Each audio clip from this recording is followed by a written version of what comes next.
Class 12 most important प्रश्न, दो प्रश्न जो मोस्ट इम्पोर्टेंट, जो हर बार परीक्षा में पूछे जाते हैं, जीव विज्ञान के हैं, जो मोस्ट इम्पोर्टेंट है भैया। तो देख लेते हैं, ये हर बार परीक्षा में पूछे जाते हैं, इस बार भी पूछे जाएंगे। 2024 में भी पूछे गए थे। भूड़ कोश तथा भूड़ पोस्ट में अंतर। भूड़ कोश तथा भूड़ पोस्ट में निम्न अंतर है। एक तरफ भूड़ कोश लिख लेंगे तथा एक तरफ भूड़ पोस्ट लिख लेंगे। ये भैया मोस्ट इम्पोर्टेंट है, जिस प्रकार लिखा है इसी प्रकार से लिखना, पूरे के पूरे मार्क्स आपको मिल जाएंगे। ये 5 नंबर में पूछा जाता है। कभी कभी इसके लक्षण मतलब इसके अंतर पूछा जाता है। 2 अंतर 3 अंतर पूछ के 3-4 नंबर में पूछ लिया जाता है। अगर पूरा पूछा जाता है तो 5 नंबर में पूछा जाता है। तो भैया देख लेते हैं, यह एक अगुणित रचना होती है। ये जो भूड़ कोश होता है यह अगुणित रचना होती है, और भूड़ पोष या त्रिगुणित रचना होती है। भूड़ पोष जो होती है यह त्रिगुणित रचना होती है।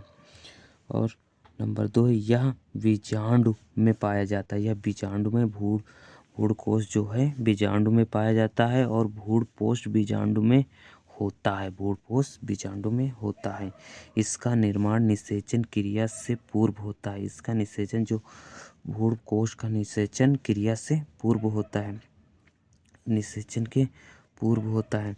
और इसमें यह निषेचन क्रिया के पश्चात बनता है। मतलब यह जो इसमें जो भूड़पोष में जो निषेचन होता है वो क्रिया के पश्चात होता है।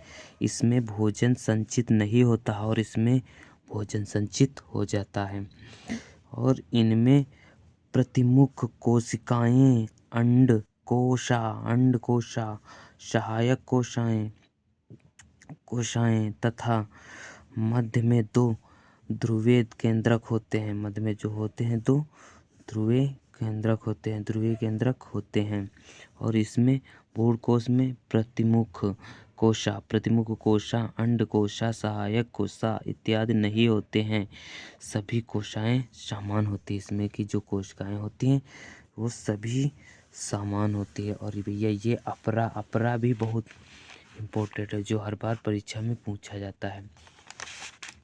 देख लेते हैं भैया हम अपरा की परिभाषा देख लेते हैं। अपरा की परिभाषा दीजिए। ये भैया 5 नंबर में पूछा भी गया है और पूछा भी जाता है। ये आप देख सकते हैं 5 नंबर में, यहाँ पर 5 नंबर में पूछा गया है। ठीक है, 5 नंबर में पूछा भी जाएगा।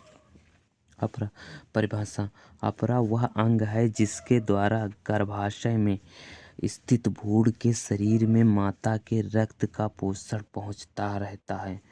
माता का रक्त का पोषण पहुंचता रहता है, जिसमें भ्रूण की वृद्धि होती है। फिर से देख लेते हैं, अपरा वह अंग है जिसके द्वारा गर्भाशय में स्थित भ्रूण के शरीर में माता के रक्त का पोषण पहुंचता रहता है, जिसमें भ्रूण की वृद्धि होती है।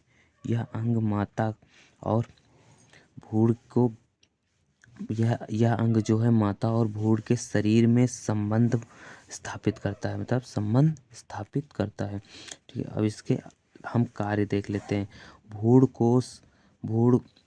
जो होता है, मतलब अपरा का काम होता है भ्रूण को पोषण पहुंचाना। अपरा का जो कार्य होता है भ्रूण को पोषण पहुंचाना। भ्रूण को ऑक्सीजन की आपूर्ति करना। अपरा का कार्य होता है भ्रूण को ऑक्सीजन की प्राप्ति करना। और अपरा का कार्य तो भ्रूण की जो है उत्सर्जी जो पदार्थ होते हैं, भ्रूण के जो उत्सर्जी पदार्थ को निकालना होता है। किसका? अपरा का कार्य होता है निकालना होता है। भ्रूण और माँ के बीच ऑक्सीजन, भ्रूण जो होता है अपरा का कार्य होता है भ्रूण और माँ के बीच ऑक्सीजन कार्बन डाइऑक्साइड का आदान प्रदान करना। तो भैया ये मोस्ट इम्पोर्टेंट है। ये दोनों टिप्पणियाँ याद करके जाना, बोर्ड परीक्षा के लिए मोस्ट इम्पोर्टेंट है।